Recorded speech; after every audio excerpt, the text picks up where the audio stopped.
कहानी की शुरुआत हमें अमेरिका और रूस के बीच चल रही कोल्ड वॉर के दौर में ले जाती है। इस तनाव भरे समय में रूस के अंदर पैट्रियट नाम की एक सीक्रेट ऑर्गेनाइजेशन काम कर रही होती है। ये ऑर्गेनाइजेशन इंसानों और जानवरों पर खतरनाक एक्सपेरिमेंट कर रही होती है ताकि ऐसे सुपर सोल्जर्स बनाए जा सकें जो अपने देश की हर हाल में रक्षा कर सकें। इन एक्सपेरिमेंट्स के दौरान कई प्रोजेक्ट्स पूरी तरह फेल हो जाते हैं और कई जिंदगियां बर्बाद हो जाती हैं, लेकिन इन्हीं नाकामियों के बीच कुछ एक्सपेरिमेंट कामयाब भी होते हैं। कुछ लोग असाधारण ताकत हासिल कर लेते हैं और सुपर हीरो बन जाते हैं। सब कुछ आगे बढ़ ही रहा होता है कि तभी एक भयानक और रहस्यमयी ब्लास्ट होता है जो पूरी लैब को तबाह कर देता है। इस धमाके में सारे सुपर हीरो प्रोजेक्ट्स खत्म हो जाते हैं और वहां मौजूद साइंटिस्ट्स का भी कोई सुराग नहीं मिलता। वहीं दूसरी ओर अब हम देखते हैं कि रूस अपने एआई रोबोट्स की टेस्टिंग कर रहा होता है। इस टेस्टिंग एरिया में आर्मी के टैंक्स और हेलीकॉप्टर्स भी मौजूद होते हैं। सब कुछ सामान्य चल रहा होता है कि अचानक एआई रोबोट्स अपने ही टैंक्स और हेलीकॉप्टर्स पर हमला कर देते हैं। भारी तबाही मच जाती है। आर्मी उन्हें रोकने की पूरी कोशिश करती है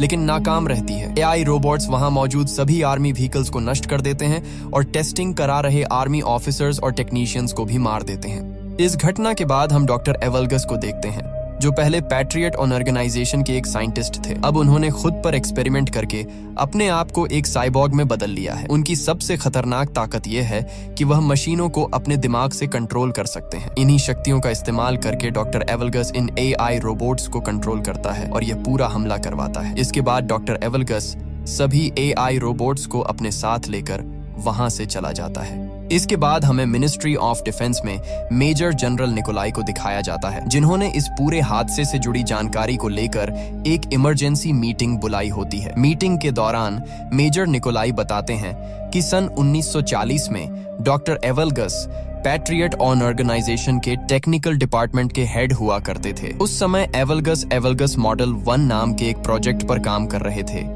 जिसके जरिए एक खास रिमोट की मदद से किसी भी इलेक्ट्रिक मशीन को कंट्रोल किया जा सकता था।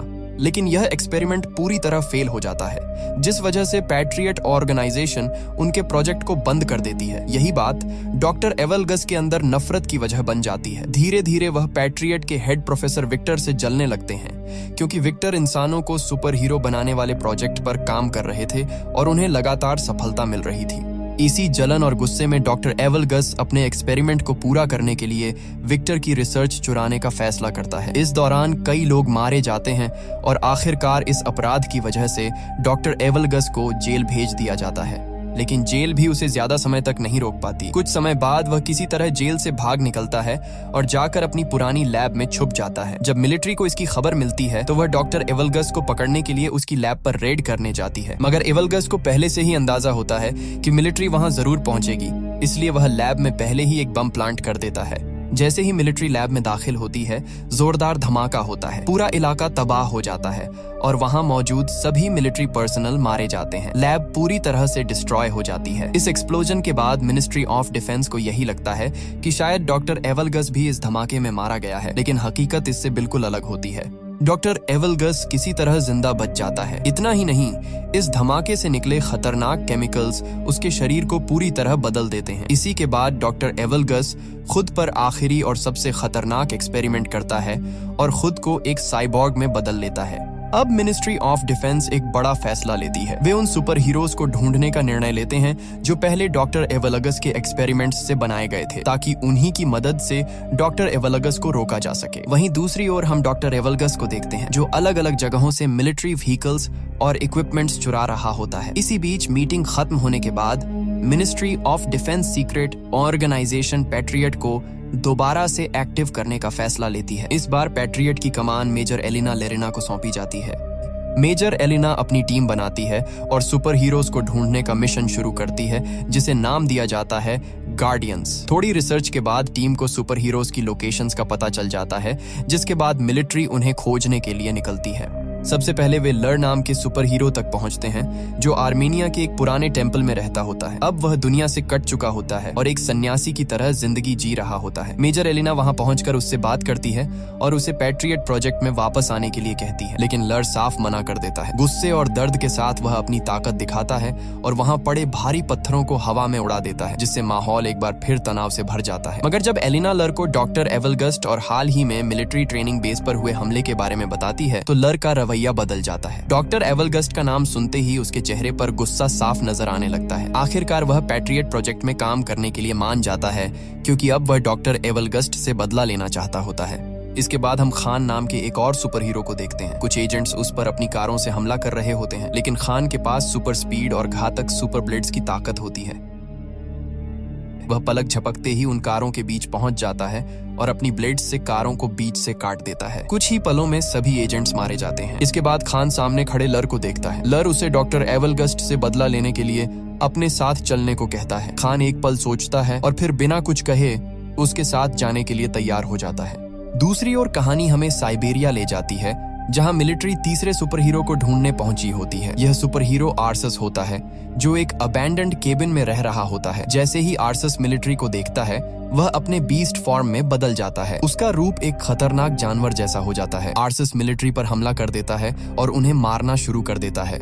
इसी दौरान उसकी नजर खान और लर पर पड़ती है। जब उसे पता चलता है कि वे दोनों डॉक्टर एवलगस्ट से बदला लेना चाहते हैं, तो आर्सस भी उनके साथ जाने के लिए मान जाता है। अब कहानी आगे बढ़ती है और हमें मॉस्को में एक सर्कस शो दिखाया जाता है। यहाँ जिनिया नाम की एक लड़की अपनी परफॉर्मेंस कर रही होती है। वह एक बड़े पुल में छलांग लगाती है और पानी में कूदते ही गायब हो जाती है। दरअसल जिनिया के पास पानी में गायब होने की सुपर पावर्स होती हैं। शो खत्म होने के बाद जिनिया अपने ड्रेसिंग रूम में होती है। तभी अचानक वहाँ खान आ जाता है। खान को देखते ही जिनिया चौंक जाती है और उस पर हमला कर देती है। खान अपनी सुपर स्पीड का इस्तेमाल करके उससे दूर जाकर खड़ा हो जाता है और उसे समझाने की कोशिश करता है कि वे दोस्त हैं, लेकिन जिनिया उसकी बात नहीं सुनती और दोबारा उस पर हमला कर देती है। तभी वहां लर आ जाता है। जिनिया उससे भी फाइट करने लगती है, लेकिन लर उसे हरा देता है। इसके बाद वहां आर्सस आता है। वह जिनिया को बताता है कि सुपर पावर्स की वजह से हम सभी अब तक जवान हैं। 40 साल बीत चुके हैं, लेकिन आज भी हमारी उम्र वही की वही है। आर्सस यह भी कहता है कि जिसने हमें ऐसा बनाया है, अगर तुम भी उससे बदला लेना चाहती हो तो तुम हमारे साथ आ सकती हो।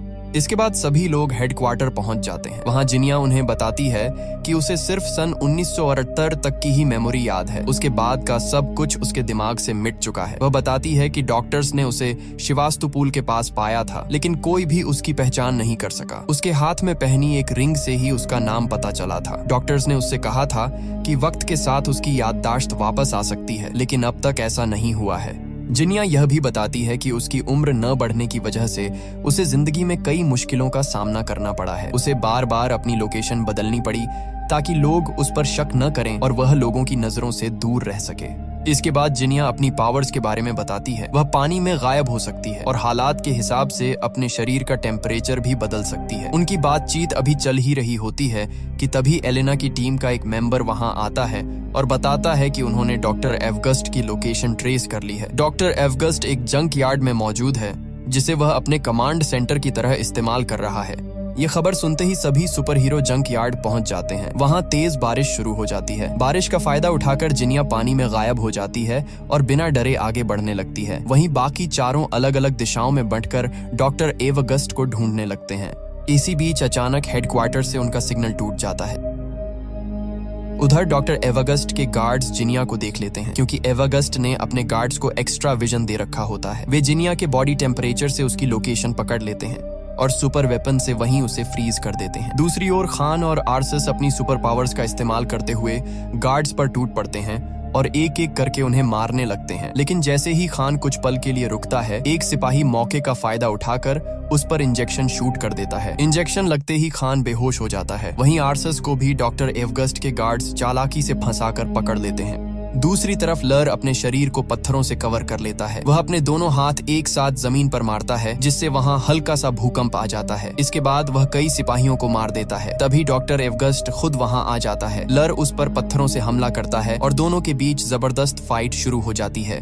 लेकिन डॉक्टर एवगस्ट पर लर के हमलों का कोई असर नहीं होता। एवगस्ट लर को बुरी तरह पीटता है और उसे घुटनों पर लाकर उसकी कमर तोड़ देता है। लर गंभीर रूप से घायल हो जाता है। इसके बाद डॉक्टर एवगस्ट सभी को एक मैग्नेटिक शील्ड वाले चेंबर में बंद कर देता है। वहां वह उनसे कहता है कि उसे पहले से पता था कि वे सब यहाँ आएंगे, इसलिए उसने अपने गार्ड्स को उनसे लड़ने के लिए सुपर वेपन्स से लैस कर दिया था। इसके बाद वह उन सभी को अपने साथ जुड़ने का ऑफर देता है, लेकिन आर्सस साफ मना कर देता है। अब डॉक्टर एवगस्ट अपने कंट्रोल में लिए हुए चोरी किए गए टैंक्स और मिलिट्री व्हीकल्स को एक्टिव करता है और शहर पर हमला कर देता है, जिसमें बड़ी संख्या में लोगों की जान चली जाती है। इसके बाद हमें न्यूज दिखाई जाती है जिसमें बताया जाता है कि मिलिट्री टैंक्स चोरी हो चुके हैं और एक अनजान दुश्मन अपनी आर्मी के साथ मॉस्को की तरफ बढ़ रहा है। हालात लगातार बिगड़ते जा रहे होते हैं। इसी बीच हम डॉक्टर एवगस्ट और मेजर जनरल निकोलाई को एक साथ देखते हैं। यहीं पर यह बड़ा खुलासा होता है कि मेजर निकोलाई ने ही डॉक्टर एवगस्ट के साथ एक सीक्रेट डील की थी। डील ये थी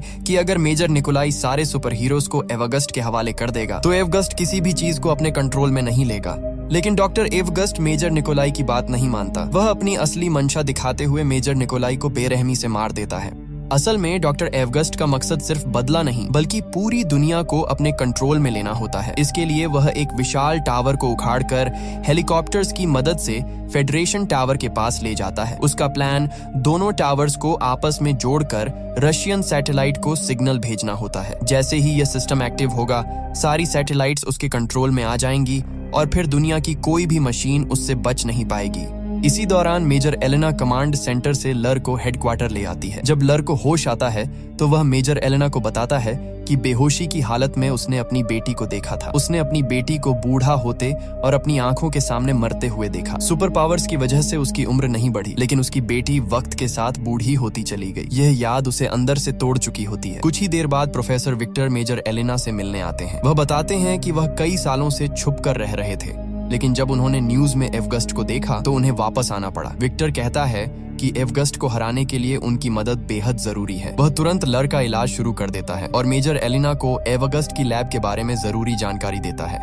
इसके बाद मेजर एलिना अपनी टीम के साथ एवगस्ट की लैब पर पहुंचती है। वहां वे सभी गार्ड्स को मारकर गार्डियंस को आजाद करा लेते हैं। आर्सस मेजर एलिना को बताता है कि हर दिन वह एक जानवर में बदलता जा रहा है और उसे डर है कि कहीं वह हमेशा के लिए जानवर ही न बन जाए। एलिना उसे भरोसा दिलाती है कि ऐसा कभी नहीं होने देगी और शायद प्रोफेसर विक्टर उसे ठीक कर सकें।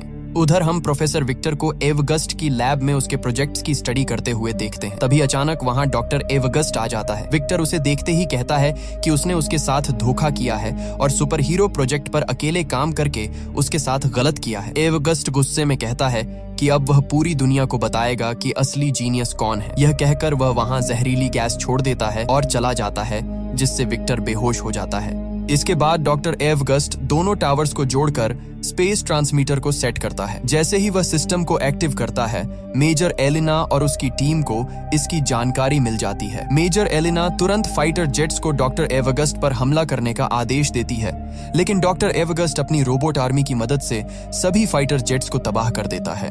दूसरी ओर हम एक ऊंची बिल्डिंग पर खान और एलिना को खड़े हुए देखते हैं। खान एलिना को बताता है कि एक फाइट के दौरान अपने भाई को हराने की कोशिश में वह अपनी सुपर पावर्स पर काबू नहीं रख पाया और गलती से अपने ही भाई को मार बैठा। यह बात आज भी उसे अंदर से खाई जा रही होती है। इसके बाद एलिना हेडक्वार्टर में सभी को बताती है कि उसने उन सभी के लिए खास सुपर सूट्स और वेपन्स तैयार किए हैं जो उनकी सुपर पावर्स को और भी ज्यादा बढ़ा देंगे। वह सबसे पहले आर्सस को एक ऑटोमेटिक कैनन देती है जो उसके नर्वस सिस्टम से कनेक्ट होगी और जहां भी आर्सस फोकस करेगा वहीं पर फायर करेगी। जिनिया को एक ऐसा सूट दिया जाता है जिससे वह कभी भी गायब हो सकती है। अब उसे गायब होने के लिए पानी की जरूरत नहीं होगी और वह जिस चीज को छुएगी वह चीज भी उसके साथ गायब हो जाएगी। वहीं लर के सूट में खास स्टोन्स लगे होते हैं जिनकी मदद से वह अपनी पावर्स का इस्तेमाल करते हुए कहीं भी पत्थरों का चाबुक बना सकता है। इसके बाद हमें खान का सूट दिखाया जाता है जिसमें पहले से कहीं ज्यादा शार्प और खतरनाक 2 ब्लेड्स लगे होते हैं। खान का यह सूट इस तरह डिजाइन किया गया होता है कि उस पर गोलियों और इंजेक्शंस का कोई असर नहीं पड़ता। इसके बाद सभी अपने अपने नए सूट्स और वेपन्स के साथ ट्रेनिंग शुरू करते हैं। लगातार कड़ी ट्रेनिंग और मेहनत के बाद वे सभी अपने सूट्स और हथियारों को पूरी तरह कंट्रोल करना सीख जाते हैं।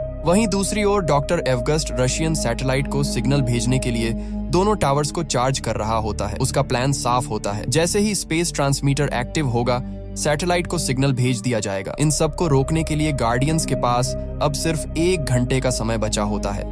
मेजर एलिना दोनों टावर्स के चारों तरफ बनी शील्ड को बंद करने के लिए एक प्लान तैयार करती है। प्लान के मुताबिक शील्ड बंद होते ही सभी को तुरंत वहां से निकलना होगा, क्योंकि इसके बाद मिलिट्री मिसाइल्स की मदद से दोनों टावर्स को तबाह कर दिया जाएगा। प्लान के अनुसार सभी आगे बढ़ते हैं। लर एक सीक्रेट टनल की मदद से पहले टावर में घुस जाता है और अपने इलेक्ट्रिक चाबुक से वहां मौजूद सभी गार्ड्स को मार देता है। दूसरी ओर आर्सस अपने ऑटोमेटिक कैनन से दूसरे टावर के गार्ड्स को खत्म करता है, जिसमें जिनिया गायब होकर उसका साथ देती है। गार्ड्स को मारने के बाद जिनिया और आर्सस लर के पास उसकी बिल्डिंग में पहुंच जाते हैं। इसी दौरान खान भी अपने प्लेन की मदद से दोनों टावर्स के पास पहुंच जाता है, लेकिन तभी डॉक्टर एवगस्ट के AI रोबोट्स खान के प्लेन पर हमला कर देते हैं। हमला इतना जबरदस्त होता है कि प्लेन पूरी तरह डैमेज हो जाता है। खान को प्लेन से कूदने में परेशानी होने लगती है। उधर लर, जिनिया और आर्सस एक बहुत बड़े पाइप पर चलते हुए डॉक्टर एवगस्ट के मेन टावर की तरफ बढ़ रहे होते हैं। तभी एवगस्ट के गार्ड्स वहां पहुंच जाते हैं और उन पर फायरिंग शुरू कर देते हैं। गोलियों की बौछार के बीच आर्सस का पैर पाइप से फिसल जाता है और वह नीचे लटक जाता है। उसी वक्त लर अपने इलेक्ट्रिक चाबुक की मदद से एक शील्ड बना लेता है और ठीक उसी समय खान प्लेन से छलांग लगाकर उन गार्ड्स के नीचे लगे पाइप को काट देता है। पाइप टूटते ही सारे गार्ड्स नीचे गिर जाते हैं और वहीं मारे जाते हैं। उधर लैब में एलिना को प्रोफेसर विक्टर बहुत ही बुरे हाल में मिलते हैं। कमजोर आवाज में विक्टर उसे बताते हैं कि अगर सभी सुपर हीरो अपनी पावर्स को एक साथ मिला लें तो वे एक बेहद शक्तिशाली एनर्जी पैदा कर सकते हैं। वही एनर्जी डॉक्टर एवगस्ट को हराने का एकमात्र तरीका है। दूसरी तरफ गार्डियंस लगातार गार्ड्स को मारते हुए एनर्जी जनरेटर तक पहुंच जाते हैं। वहां जिनिया अपने शरीर का टेम्परेचर बढ़ाकर जनरेटर को पकड़ लेती है। यह उसके लिए बेहद दर्दनाक होता है, लेकिन फिर भी वह हिम्मत नहीं हारती। जिनिया जनरेटर में शॉर्ट सर्किट कर देती है, जिससे वह बंद हो जाता है। ऐसा करते ही वह बेहोश होकर गिरने वाली होती है, लेकिन आर्सस उसे संभाल लेता है।